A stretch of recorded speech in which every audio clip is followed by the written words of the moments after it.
de, bueno, a la unidad del sistema respiratorio. Vamos a hablar de todas aquellas funciones de este sistema que resultan muy importantes para la vida humana. Si se dan cuenta, el sistema cardiovascular y el sistema respiratorio, cuando falla, son la causa más importante de muerte. Casi 2/3 de las personas que van a morir en el planeta, no importa la edad, van a tener problemas en algún determinado momento en uno de estos dos sistemas. Es importante también recalcar que tanto el sistema respiratorio como el cardíaco dependen de en muchos conceptos o muchos libros de fisiología se habla como una unidad, como si el sistema cardíaco, el corazón y los pulmones fueran una sola unidad, ¿no? En la cual dependen el uno del otro y bueno, se habla de muchas interacciones. Vamos a comenzar hablando un poquito de algunas generalidades del sistema respiratorio. El objetivo fundamental es el suministrar oxígeno a los tejidos y el permitir que se elimine el dióxido de carbono, que es el elemento que se produce como producto del metabolismo.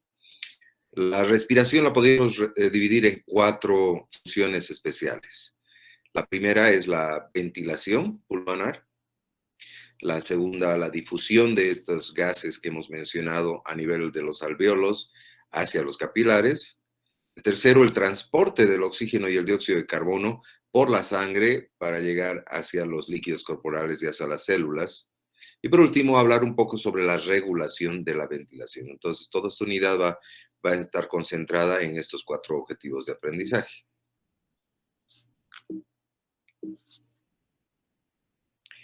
Bueno, la ventilación en sí es aquel proceso, ¿no? Que nos permite el ingreso y salida de aire de nuestros pulmones, ¿no? Si se acuerdan la estructura anatómica, como la imagen que dice, y como consecuencia de esa expansión va a ingresar una cantidad de aire adecuada con contenido de oxígeno que nos va a permitir una buena oxigenación, ¿sí? Entonces, los pulmones se mueven gracias a que se encuentran dentro de una cavidad que tiene una presión negativa. Y para lograr esa presión negativa existen muchos factores. Entre ellos está obviamente el trabajo muscular, ¿no? Entonces, los pulmones se van a expander gracias a la contracción de algunos grupos musculares que nos van a permitir aquello, ¿no? Puede haber un movimiento del diafragma, que es el músculo más importante, hacia abajo, que va a alargar el tórax, ¿no? Este movimiento, más además la elevación o descenso de las costillas, va a modificar el diámetro del tórax anteroposterior. Entonces, puede haber una expansión cefalocaudal o una expansión anteroposterior del tórax. Estos dos movimientos hacen que incremente la capacidad de aire contenida en estos pulmones, como podemos ver en estas imágenes. Los dos procesos por los cuales se inicia esta respiración se lo dividen en un proceso inspiratorio y un proceso expiratorio. Un proceso inspiratorio, que generalmente es activo, en el cual los músculos trabajan y logran ingresar este aire, y un proceso expiratorio que es pasivo, como consecuencia de una relajación de aquellos músculos y como consecuencia de ello la expulsión del aire que ingresó a nuestros pulmones. A esto le llamamos el retroceso elástico que se va dando normalmente. La respiración obviamente requiere energía, especialmente la fase inspiratoria, mientras que la fase expiratoria generalmente no requiere esa energía, exceptuando en aquellos momentos que podríamos tener mayor necesidad, por ejemplo, en un distrés respiratorio o alguna insuficiencia respiratoria en el cual los músculos expiratorios podrían comenzar a trabajar y de esta manera requerir mayor energía. En reposo, normalmente estas costillas se encuentran ya hacia abajo, ya, y el diámetro anteroposterior del tórax va a aumentar hasta un 20% en una inspiración forzada.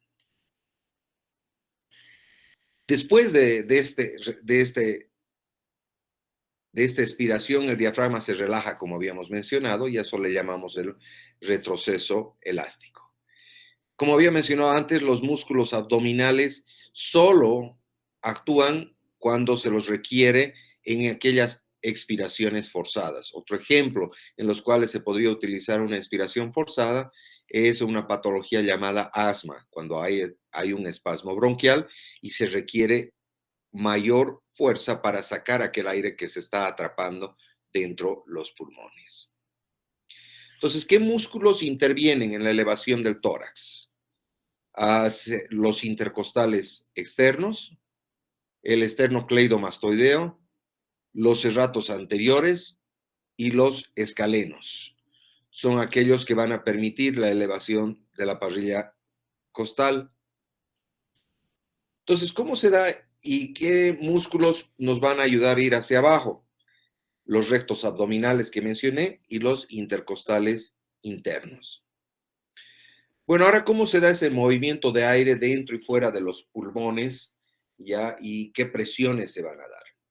Entonces, al ser el pulmón una estructura elástica que se colapsa, hagamos de cuenta que es como un globo elástico, que normalmente va a tender a expulsar todo lo que está contenido dentro a través de un orificio o un conducto de salida que sería la tráquea.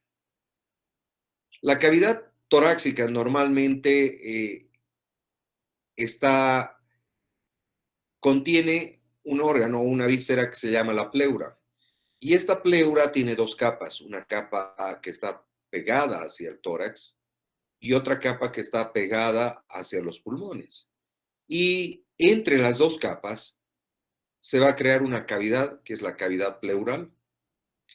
Esta cavidad pleural normalmente contiene líquido.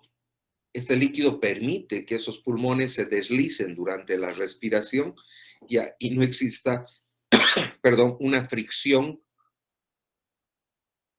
que vaya a lastimar la superficie de este pulmón.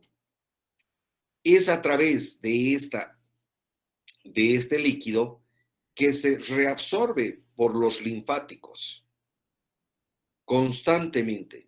Y ese proceso de absorción de este líquido ya va creando algún tipo de presión negativa dentro del mismo tórax. Entonces, este es muy importante porque es esta presión negativa la que nos va a ayudar a respirar. Entonces, como consecuencia de esa dinámica, se presentan estas presiones. La primera, como vemos, es la presión pleural, ¿no? Por esa reabsorción de líquido que habíamos mencionado. Comienza normalmente durante la inspiración con un descenso hasta menos 5 centímetros de agua, que puede disminuir hasta menos 7 centímetros de agua. Eso quiere decir que hay una constante presión negativa en el espacio pleural y que aumenta esta hasta menos 7, creando ya mayor presión y como vemos en la gráfica, va a crear una presión mayor negativa que en su momento va a aumentar el volumen pulmonar. En esta gráfica podemos apreciar las tres presiones, la presión pleural, más arriba la presión alveolar, que en todo caso es negativo y positivo, como vamos a ver, y la diferencia entre la presión alveolar y la pleural es la presión transpulmonar. Entonces, la presión alveolar es la que se da en el interior de los alveolos, ¿no? Normalmente, cuando la glotis está abierta, es cero, o sea, se iguala con la presión atmosférica. Cuando la glotis está cerrada o cuando comienza la inspiración, esta presión alveolar disminuye hasta menos 1 centímetro de agua. Este descenso de 1 centímetro de agua le permite a un adulto mayor ingresar hasta medio litro de aire a los pulmones. Una vez que ha terminado la inspiración, entonces viene la expiración y la presión aumenta hasta más 1 centímetro de agua y con ello permite la salida de ese medio litro de agua. La inspiración normalmente es más rápida, es más activa, ¿ya? Y por lo general dura unos 2 segundos, mientras que la expiración tarda un poco más, hemos dicho que es pasiva, tarda unos 2 a 3 segundos. Y como había mencionado antes, la diferencia entre la presión alveolar y la presión pleural, ¿ya? A esta le llamamos la presión de retroceso elástico o también la presión transpulmonar.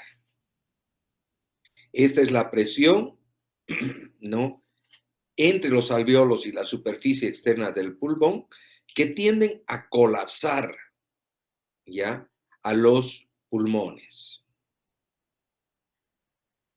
Otro concepto importante que deben entender es el concepto de distensibilidad pulmonar.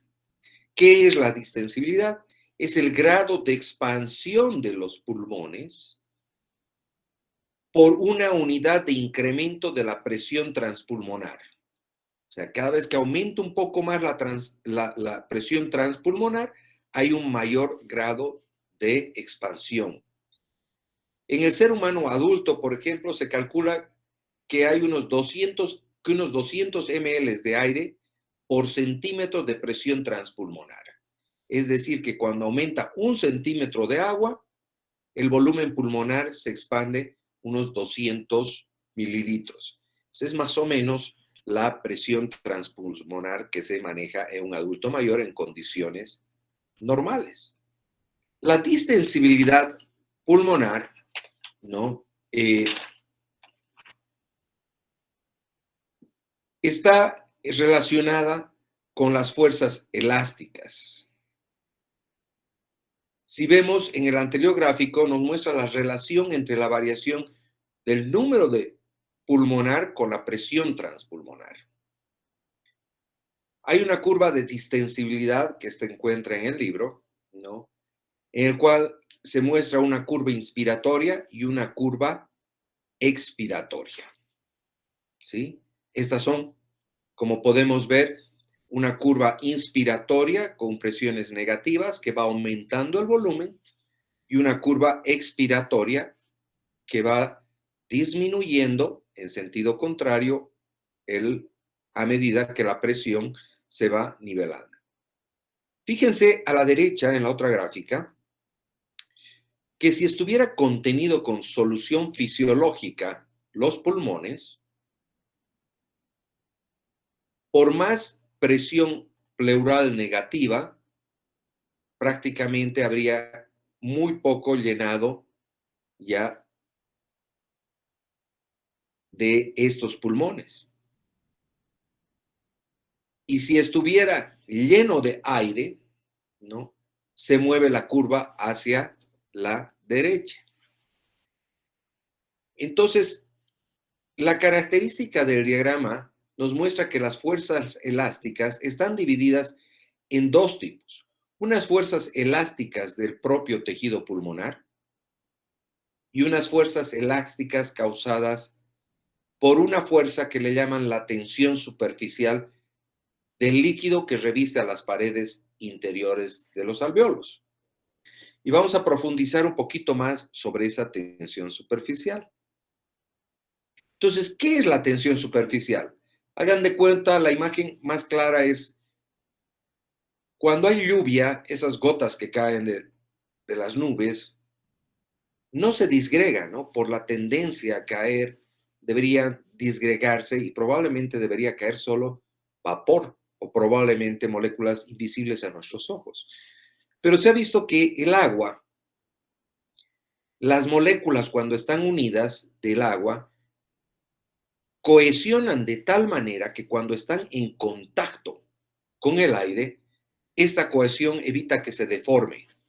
Por eso es que caen gotas de agua cuando llueve. Entonces, en nuestro caso, a nivel de los alvéolos, existe agua. o existe un líquido. Y este líquido tendría a colapsar los alvéolos, porque esa fuerza que ejercen entre sí estas moléculas tienen tendencia a colapsar, o sea, a unirse entre sí. ¿Sí? Y a eso le llamamos la fuerza elástica de la tensión superficial. Entonces, en condiciones basales, debería tender a colapso estos alvéolos por la presencia de ese líquido. Pero nuestro organismo, para poder revertir este efecto de la tensión superficial, entonces produce una sustancia que se llama agente tensioactivo o también llamado surfactante. Este agente tensioactivo se encuentra en la superficie, en la interfase entre este líquido y el alvéolo. Este agente tensioactivo reduce esta tensión superficial. Es formado a través de los alvéolos tipo 2, más o menos a partir de las 27 semanas de gestación, ¿ya? Y que aparentemente hasta las 36 semanas de gestación ya producimos la suficiente cantidad como para poder superar esta tensión superficial. Este agente tensioactivo es una mezcla de varios componentes. Este es producido, habíamos dicho, en un 10% de esas células epiteliales tipo 2 o alvéolos tipo 2. La principal mezcla tiene el fosfolípido dipalmitidoil fosfatidilcolina, tiene una apoproteína del agente tensioactivo y tiene iones de calcio. Tiene dos porciones. Una porción que es hidrófila, que quiere decir que tiene afinidad al agua, y una porción lipídica, que es hidrófoba, que tiene más que todo una porción que está en contacto con el aire. La tensión superficial ya va a disminuir significativamente con la presencia de este líquido. Aquí vemos los componentes de este agente tensioactivo, ¿no? Con una porción hidrófila y una porción hidrófoba. Esta superficie tiene una tensión superficial de aproximadamente una doceava parte a una media parte de la tensión superficial de la superficie pura. La tensión superficial en estos alvéolos, si estuviera cubierta solo de agua, sin agente tensioactivo, sin surfactante, ya ejercería más o menos una presión de 72 dinas ya por centímetro para el colapso de estos alvéolos. Con líquidos normales, que no son necesariamente surfactante, este reduce un poco hasta 50 dinas por centímetro. Pero fíjense la diferencia. Cuando está lleno de agente surfactante o tensioactivo, disminuye esta tensión superficial hasta 5 y 30 dinas por centímetro de superficie. Entonces, realmente el trabajo que ejerce este agente tensioactivo a nivel de la superficie de estos alvéolos es muy importante. La falta de esta sustancia, por ejemplo, en los prematuros, en un bebé que nazca antes de las 36 semanas, digamos de 34 semanas, la deficiencia o falta de ese surfactante causa una enfermedad que se llama distrés respiratorio del recién nacido o síndrome de la membrana hialina, que puede tener una mortalidad muy alta en esta edad. Entonces, ¿qué es la presión de colapso? La presión de colapso está dada por esta fórmula que dice que es 2 veces la tensión superficial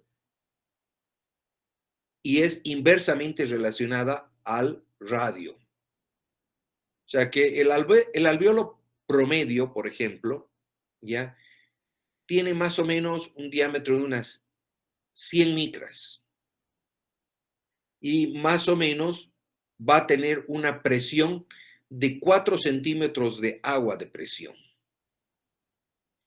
Si existiría más líquido, ya por ejemplo, si hubiera un edema agudo de pulmón, esta podría aumentar hasta 18 centímetros de agua.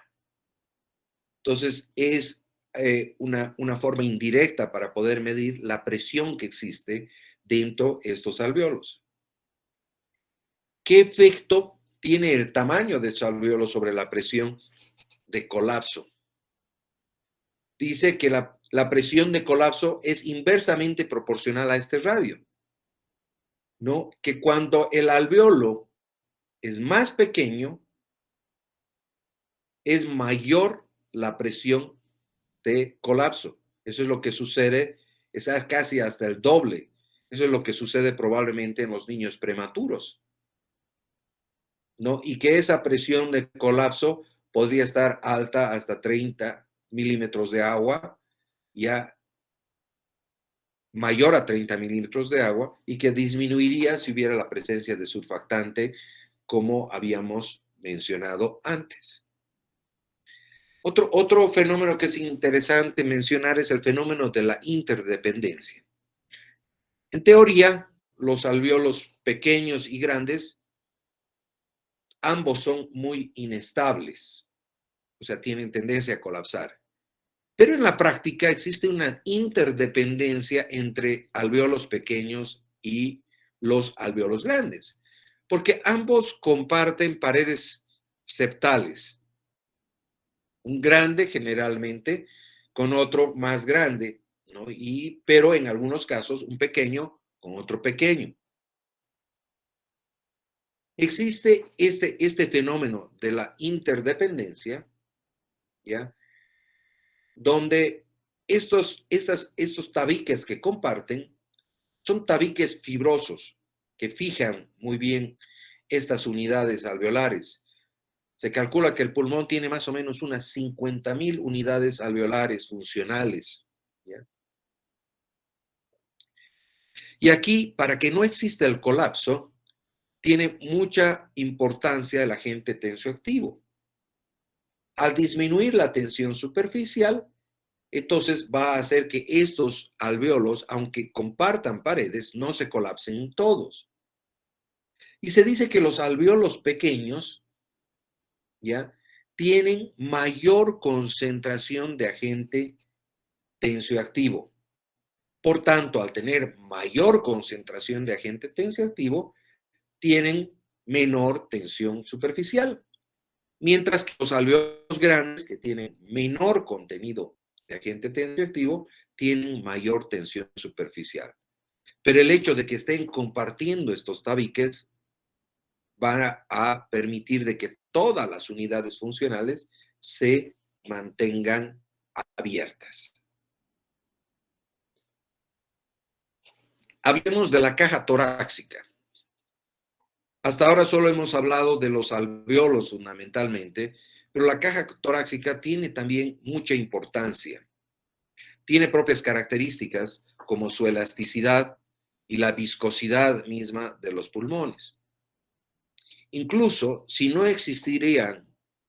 hubieran pulmones, se requeriría un esfuerzo muscular para expandir esta caja torácica. Entonces, la distensibilidad del conjunto de pulmones y tórax, ¿ya?, se determina expandiendo los pulmones de una persona totalmente relajada o paralizada.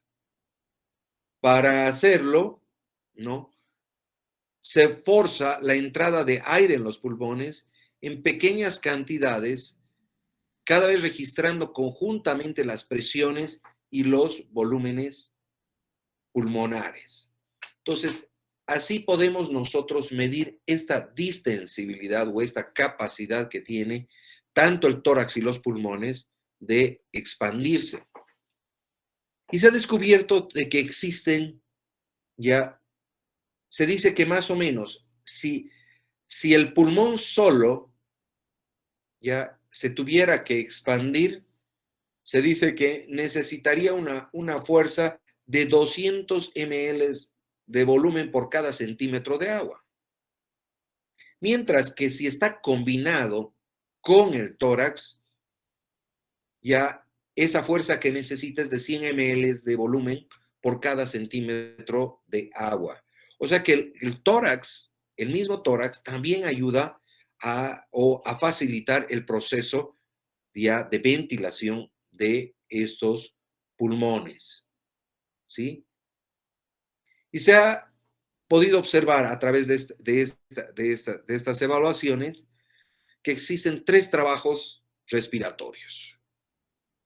El, el músculo los músculos respiratorios, especialmente los inspiratorios, trabajan.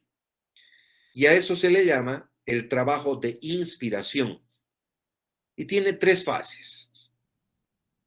Uno, que es la fase inicial que está requerida para expandir los pulmones contra las fuerzas elásticas del pulmón y del tórax. A este se le llama trabajo de distensibilidad o trabajo elástico, como podemos en la imagen representada, toda la porción superior. El segundo es la fuerza que necesita o aquel trabajo requerido para vencer la viscosidad ya de las estructuras del mismo pulmón o el tórax, ¿no? Como podemos ver en la parte intermedia. Y la tercera es para vencer la resistencia de las vías respiratorias. Otra vez se le llama trabajo de resistencia de la vía respiratoria, ya como vemos en la parte inferior. Entonces, ese trabajo es el que realizamos normalmente cuando estamos nosotros respirando, esos tres. Puede existir un trabajo adicional, por ejemplo, ya en condiciones de ejercicio o en condiciones de algún tipo de patología y en el cual podría doblarse la energía que necesito para vencer este trabajo. Se dice que en comparación de estos tipos diferentes de trabajo, la mayor parte de trabajo es para vencer o para poder expandir estos pulmones. Y menor porcentaje de este trabajo se ejerce de la resistencia tisular o de las vías respiratorias. Pero esto puede cambiar. Por ejemplo, si yo realizo una inspiración profunda,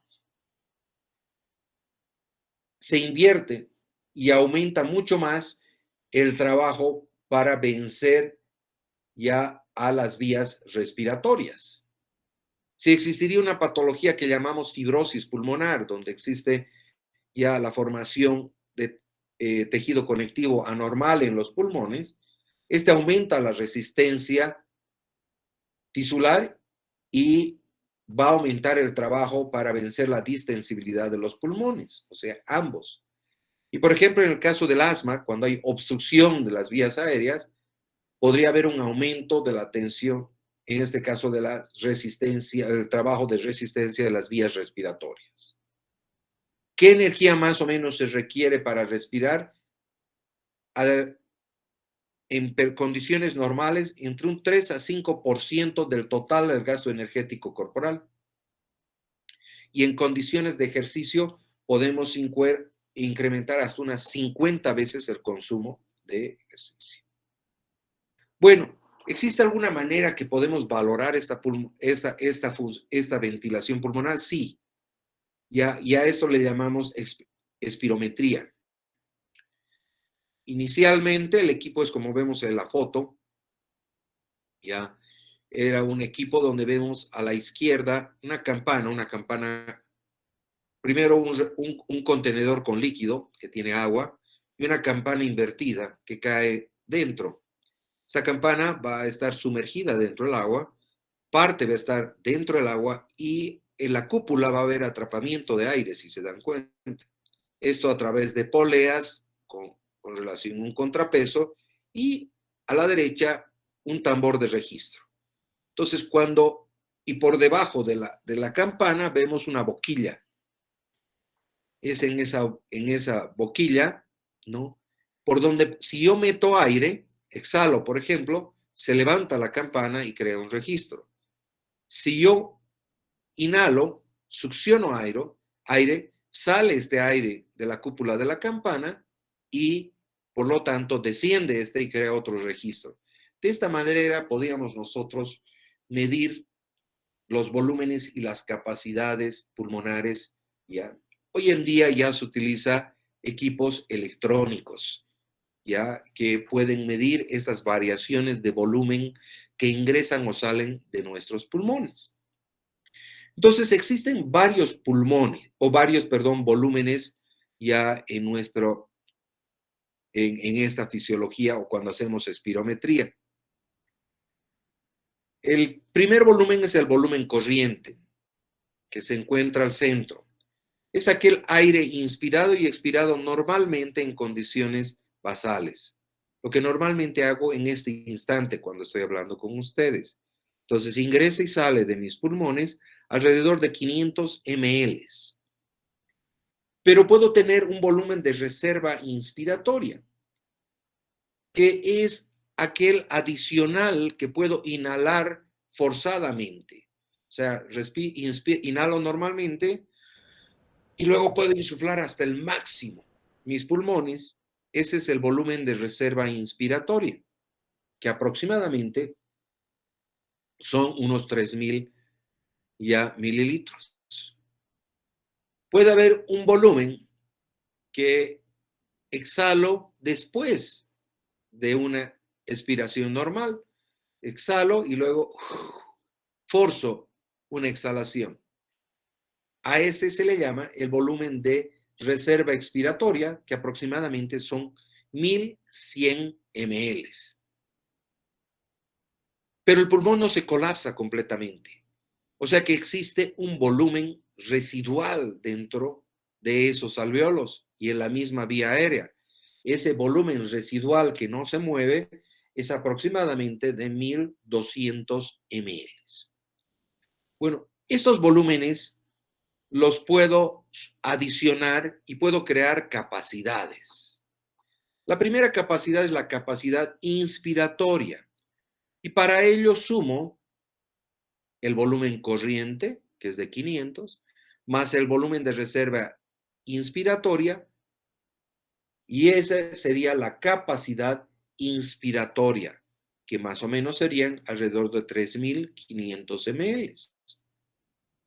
Luego podría adicionar el volumen de reserva expiratoria más el volumen residual, y a esto le llamamos la capacidad residual funcional, que es aproximadamente de 2.300 ml.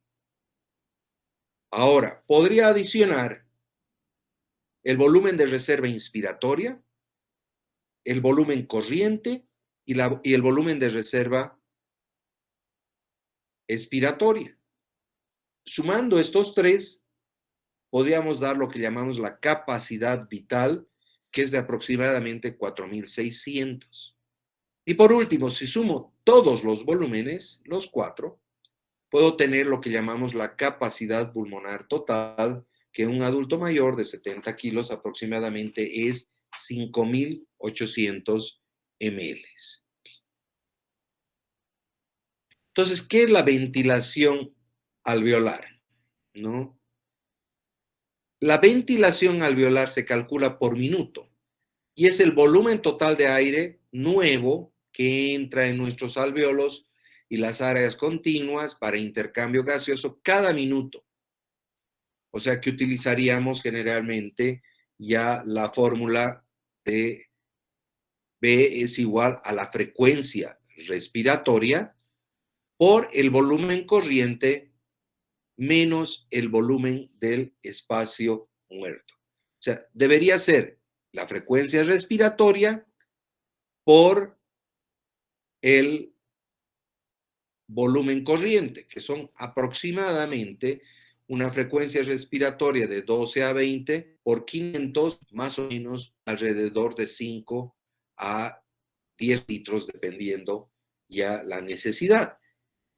Pero este es el aire que ingresa a nuestros pulmones. Pero no todo ese aire, ya, no todo ese aire llega a los alvéolos. Parte de ese aire se queda en la vía aérea.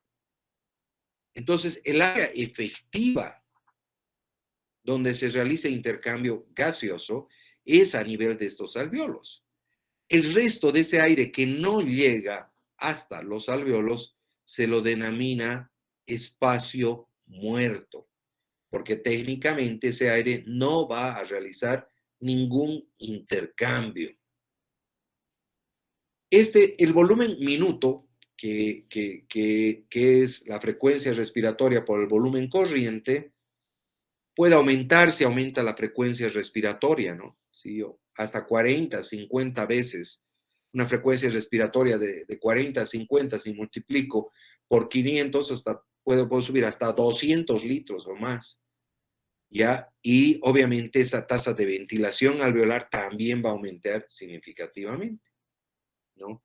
Entonces, es importante esa tasa de ventilación alveolar.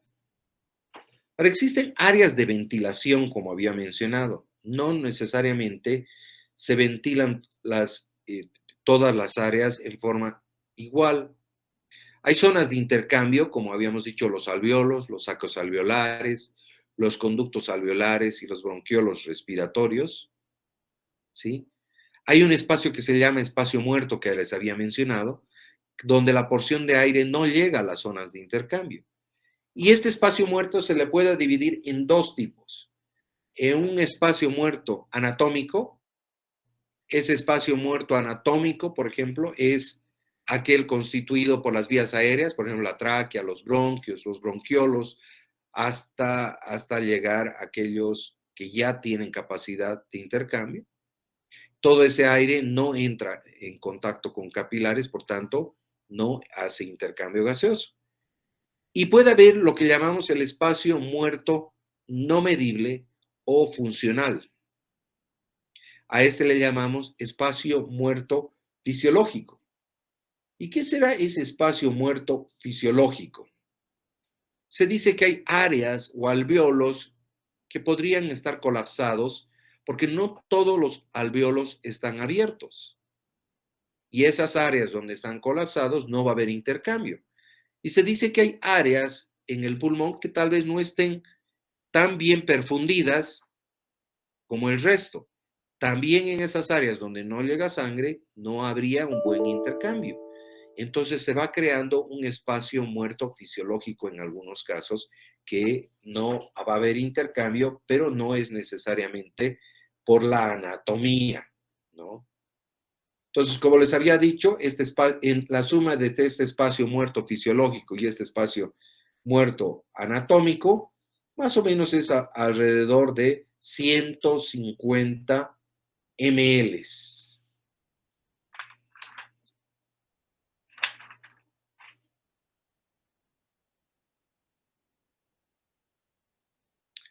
Bueno, ahora hablemos un poquito finalmente, de las funciones de las vías aéreas, ¿no? Las vías respiratorias están conformadas por la tráquea, bronquiolos, bronquios. La tráquea es la principal vía respiratoria hasta la primera generación de los bronquios, y los bronquios y bronquiolos son la segunda generación, y estos bronquiolos llegan hasta más o menos 20 o 25 generaciones de bronquiolos más pequeños. La tráquea, en este no hay intercambio gaseoso. El diámetro de la tráquea vemos que va reduciéndose hasta 1.5 milímetros. La tráquea tiene anillos cartilaginosos que desaparecen ya a nivel de los bronquiolos cuando ya tienen menos de 1.5. Estos cartílagos evitan de que se colapsen estas vías aéreas, ¿no? Los bronquiolos generalmente tienen musculatura lisa, ¿no? Exceptuando ya aquellos bronquiolos respiratorios, y esto es importante porque esto nos permite un aumento o disminución del lumen de estos bronquiolos, ¿ya? Existe un aumento de resistencia al flujo aéreo en el árbol bronquial, mayor resistencia en aquellos bronquios ya que están próximos a la tráquea, que son pocos. En condiciones patológicas, estos bronquiolos, como les había dicho, pueden tener un gran papel en la resistencia. Un ejemplo es el asma o las bronquiolitis en épocas de invierno, que es la inflamación por viruses. El aumento de en este caso, la broncoconstricción, ¿ya? Va a hacer de que disminuya el lumen, ¿no? Y por tanto, va a aumentar esta resistencia del aire tanto para el ingreso como para la salida de estos bronquiolos. Están controlados generalmente estas vías respiratorias por un sistema simpático y un sistema parasimpático, ¿sí? Esto quiere decir de que el árbol bronquial está expuesto fundamentalmente a agentes como la norepinefrina y la epinefrina circulantes. Tiene una gran cantidad de receptores beta y tanto la presencia de esta epinefrina o norepinefrina puede producir una dilatación de estos bronquiolos. Pero también existen factores locales, ¿sí? También puede estar influido por el sistema parasimpático. Algunas fibras podrían ya inervar y liberar acetilcolina y pueden producir un efecto contrario, una broncoconstricción, ¿ya? Y que puede empeorar en todo caso el asma. La irritación, por ejemplo, de estas vías respiratorias por agentes nocivos, ¿ya? Como por ejemplo puede ser el polen o puede ser polvo, etcétera, pueden, o las mismas infecciones, causar broncoconstricción gracias a la liberación de histamina, la sustancia de reacción lenta de la anafilaxia o algunos agentes ambientales. ¿Cómo están revestidas estas vías aéreas? Fundamentalmente están revestidas de un epitelio cilíndrico ciliado. Y estos cilios tienen ya una función muy importante porque tienen un movimiento ya hacia afuera. Y eso hace que la mucosidad que producen las células normalmente caliciformes que están en esta mucosa ya hagan que el saco o el moco que se produce atrape muchas de esas sustancias que son dañinas para los pulmones y estos cilios eliminen este moco y de esta manera ya disminuya estas sustancias dentro de los alveolos. El epitelio ciliado se dice que hay unos 200 cilios por célula aproximadamente y se baten entre 10 a 20 veces por segundo con dirección hacia la faringe. Y el moco que se produce fluye lentamente alrededor de 1 centímetro por minuto. Ahora, también existen algunas funciones importantes ya reactivas de estas vías aéreas. Uno es el reflejo tuxígeno, ¿sí? La presencia de cualquier tipo de estímulo, cualquier sustancia, ya sea en los bronquios, en la tráquea, en la misma laringe o en la carina, que es la separación de los bronquios, ¿sí? Manda impulsos aferentes al bulbo raquídeo a través del nervio vago. Y en una secuencia donde primero existe una inspiración forzada hasta 2.5 litros más o menos, luego se cierra la glotis y las cuerdas vocales, y luego se contraen los músculos abdominales e intercostales internos, aumentando la presión dentro del tórax hasta unos 100 milímetros de agua. Y posteriormente se abren abruptamente las cuerdas vocales y sale este aire a gran velocidad, aproximadamente hasta 120, 150 kilómetros por hora, creando un colapso bronquial. A esto se le llama reflejo tusígeno, o sea, la tos, uno de los reflejos más importantes para prevenir de que nosotros no aspiremos agentes tóxicos en nuestra vía aérea. Y el reflejo del estornudo, que es muy similar al anterior que he descrito. La diferencia es que al momento que va a salir el aire, la úvula desciende y el aire, en vez de salir por la boca, sale por la nariz.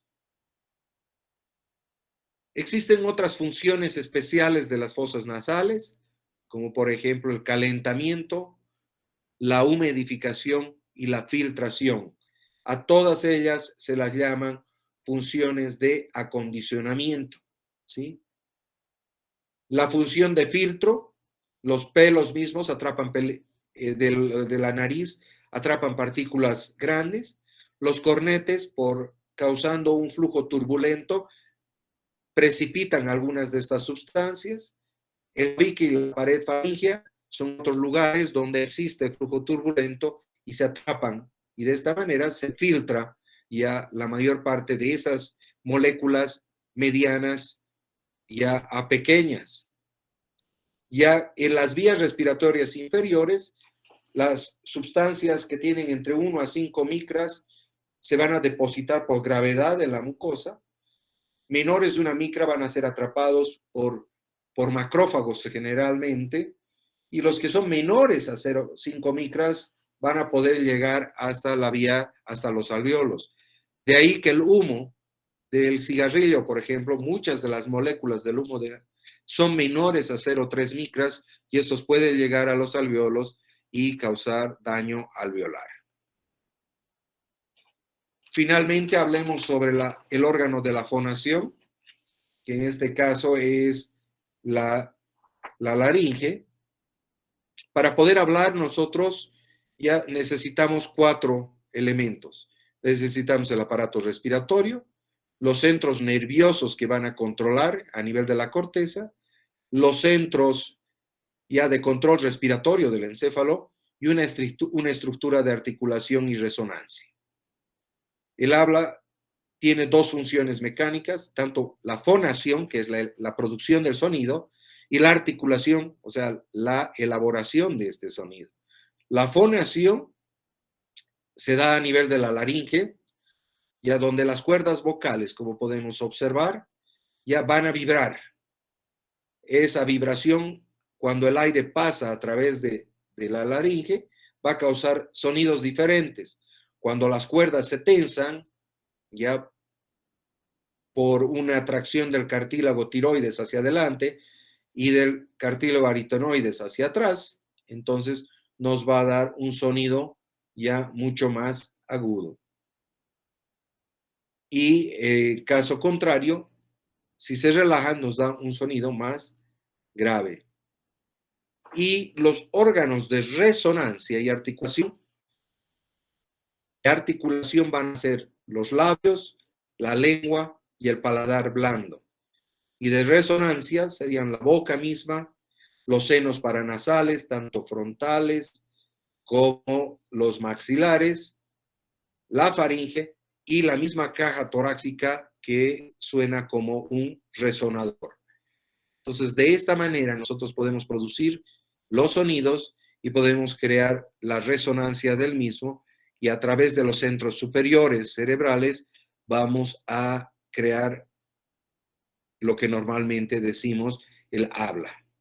Aquí vemos, por ejemplo, a las cuerdas vocales cuando están tensas y cuando están relajadas.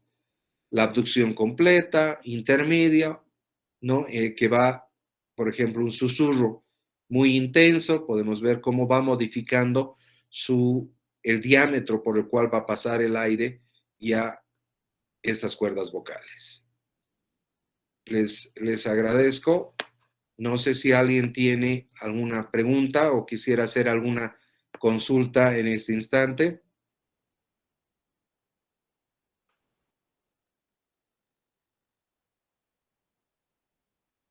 Bueno, esta es Doctor, Sí, Nicolai. buen día, doctor. Cuando hacía la referencia de que se puede hacer las pruebas para la distensibilidad pulmonar y que tenía que meter una cierta presión de mLs por por la cantidad que teníamos dentro del pulmón, ¿se puede hacer esas pruebas con los tanques de oxígeno, regulando esos sus medidores, o cómo se harían esas pruebas? Esa parte me confundí un poco. Es bien difícil medir así clínicamente la distensibilidad pulmonar si no podemos medir el 100, o sea, diríamos los volúmenes al 100% de precisión. Esta distensibilidad de una persona, por ejemplo, como yo, vos que estamos ahorita despiertos, sería muy difícil medirla. Pero la distensibilidad la podría medir a una persona que esté intubada. Por ejemplo, un paciente que está enfermo y lo tengo conectado con un tubo endotraqueal y esto es cerrada prácticamente la glotis con un manguito. Entonces, y esta está conectada a una máquina o un ventilador o una máquina de ventilación asistida. Esta máquina de ventilación asistida tiene sensores de volumen y sensores de presión. Entonces, mediante un cálculo de los volúmenes y las presiones que ejerce, ya a través de un algoritmo que hoy en día computarizado, yo podría medir la distensibilidad de estos pulmones y me van a aparecer gráficas de distensibilidad a nivel de el monitor de este ventilador. Esa sería la única manera en que yo podría realmente medir esta distensibilidad. Pero sí lo hacemos. Yo hago terapia intensiva pediátrica y mido esta distensibilidad ya cuando los pacientes están intubados. Es muy difícil en un paciente que no esté intubado y no podríamos calcular esa distensibilidad que se da. Gracias, doctor. Una pregunta más, y respecto a los pacientes que tienen igual una traqueostomía y se les hace la intubación mediante esa apertura que tiene la tráquea, Sí. ¿tuvieran que igual hacer o rehacer los cálculos para la presión por lo que está entrando directamente hacia la tráquea para poder... Totalmente. Dentro de las consideraciones para colocar una traqueostomía a un paciente están varias.